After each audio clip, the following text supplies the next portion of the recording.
Bangladesh football ফেডারেশনের সম্মানিত সভাপতি তাবিদ আউয়াল সাহেব, যিনি কিনা বর্তমানে সিন্ডিকেটের মূল হোতা বলে আখ্যায়িত করছেন বাংলাদেশের সাধারণ ফুটবল প্রেমিকেরা, তারা বলছেন বাফুফে সভাপতি তাবিদ আউয়াল নিজে এই সিন্ডিকেটটি পরিচালনা করেন।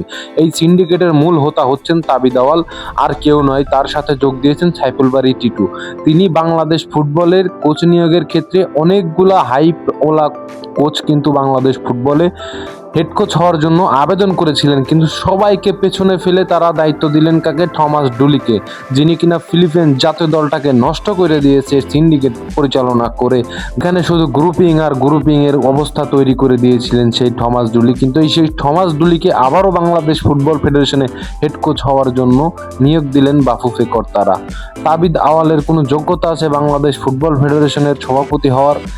আমি মনে করি নাই। তিনি একজন সভাপতি, তার কথা হবে শেষ কথা, তার উপরে আর কোনো কথা হবে না। কিন্তু তাকে কেউ গুনেই না। সাইফুল বারী টিটু যেটা বলবে সেটাই ওকে, আর কেউ যদি সেটা বলে সেটা ওকে হবে না।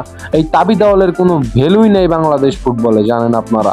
এই তাবিদ আউয়ালের যদি ভ্যালু থাকতো তাহলে আজকে আমরা থমাস ডুলির জায়গায় আমরা দেখতে পারতাম রোজারিও মিকেল অথবা ক্রিস কেলমনের মতো একজন নামি দামি হাই প্রোফাইল কোচ।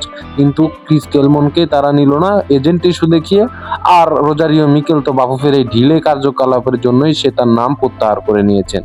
এখন বাংলাদেশ ফুটবলটার কি হবে একমাত্র উপরওয়ালাই জানে। এই থমাস ডুলিকে দিয়ে বাংলাদেশ ফুটবলের কোনো দিনও উন্নতি হওয়া সম্ভব না।